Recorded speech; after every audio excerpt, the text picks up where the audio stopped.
Y F G R F? سوال یہ آتا ہے بہت ساری این جی اوز ہیں, ایف جی آر ایف کے ساتھ کام کرنے کا کیا فائدہ ہے؟ دو بڑے شاندار فائدے ہیں. سب سے پہلا تو نیٹ ورک. دعوت اسلامی کے Faizan Madina F G R F کے آفس بن گئے, دعوت اسلامی کا نگران ایف جی آر ایف کا والنٹیئر بن گیا, دعوت اسلامی کے سمجھ لے کے رضاکار جو ایف جی آر ایف کے رضاکار بن جاتے ہیں. تو ہمیں کہیں کوئی بندہ ہائر ہی نہیں کرنا پڑتا. یعنی میں اگر آپ کو یہ بات کروں کہ دنیا کے اتنے سارے ملکوں میں ایف جی آر ایف کام کر رہی ہے, شاید میں غلط نہیں ہوں تو پوری ایف جی آر ایف کے 20 بھی ملازمین نہیں ہیں. اچھا, جو پیڈ ہوں, جو پیڈ ہوں. یعنی پورے ایف جی آر ایف کا نظام چلانے کے لیے دنیا میں شاید 20 لوگوں کی بھی اب سیلری نہیں دے رہے.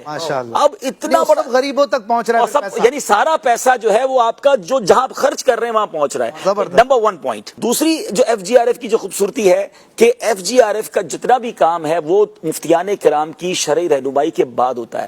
اشفاق بھائی میں آپ کو ایک مزے کی بات بتاؤں, مزے کی بات بھی اور مشکل بات بھی بتاؤں. جب مجھے ایف جی آر ایف کی ذمہ داری ملی نا تو میں سب سے پہلے دارالفتہ گیا اور ہمیں سکھایا ہی جاتا ہے کہ نیا کام ہے تو پہلے شرعی رہنمائی لے. مفتی صاحب کا ایک جملہ مجھے یاد ہے, انہوں نے کہا عبدالحبیب بھائی اب اصل آپ جو کام لے کر آئے ہو نا, دعوت اسلامی کے 90% کام تو ہیں ہی اچھے, یعنی وہ وقف کے کام ہیں, وہ زکوٰۃ کے استعمال کے کام ہیں, اس میں 5-10% کام میں آپ کو پرابلم ہوتی ہے جس کی رہنمائی لینا بہت ضروری ہوتا ہے.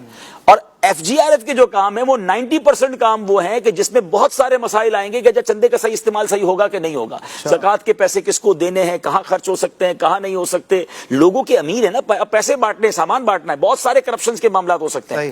تو اب اس پر ہمیں رہنمائی لے کر چلنا, اور یقین کریں روزانہ ہی ہمارے پاس کئی سوال ہوتے ہیں مفتیان کرام سے پوچھنے کے لیے, روز کی بنیاد پر. 2 سال ہو گئے نا, اب بھی یہ سوال ختم نہیں ہوئے, روز نئی سچویشن آتی ہے, روز نیا سوال کرتے ہیں, روز نیا جواب ہمیں مل رہا ہوتا ہے. تو اتنا الحمدللہ ہمارا پورا گروپ بنا ہوا شرعی رہنمائی ایف جی آر ایف. ہمارے ذمہ داران ہمیں سوال کرتے ہیں, اس گروپ میں ڈالتے ہیں, وہاں سے جواب ملتا ہے, پھر کہتے ہیں یہ کرنا ہے یہ نہیں کرنا ہے, کیونکہ عوام کے پیسے کا پراپر استعمال. اور تیسرا کہ آپ کی امداد جو ہے وہ پراپر جگہ پر مستحق تک بڑے اوتھینٹک انداز میں پہنچتی ہے. اچھا ہاں, چوتھا بھی چلے لے لیں, وہ اس سب سے خوبصورت پوائنٹ ویسے ختم نہیں ہوگا, ایک چوتھا اس سے زیادہ خوبصورت ہے Y F G R F. ہم صرف راشن, صرف ویلفیئر کا کام نہیں کرتے, الحمدللہ ہم ان کو ویلفیئر کرنے کے بعد ان کو نمازی بھی بناتے ہیں, ہم ان کو قرآن بھی پڑھاتے ہیں, اسلامی بہنوں کو اجتماع میں بھیجتے ہیں. صرف اس بار 30 روزہ اعتکاف میں سینکڑوں وہ اسلامی بھائی شامل ہوئے ہیں پاکستان بھر سے جو سیلاب زدہ ایریا میں جن میں ہم نے ایف جی آر ایف کا کام کیا, اب ان کو 1 ماہ کے اعتکاف لے کر آئے ہیں. ایک تو 1 ماہ کا ان کو کھانا پینا بھی ملے گا, ان کو راشن بھی دے رہے ہیں, اور اب وہ انشاءاللہ نمازی بن کر, اللہ نے چاہے امام بن کر اس علاقے میں لوٹیں گے. اب میں صرف ترکیہ کی مثال دے رہا ہوں.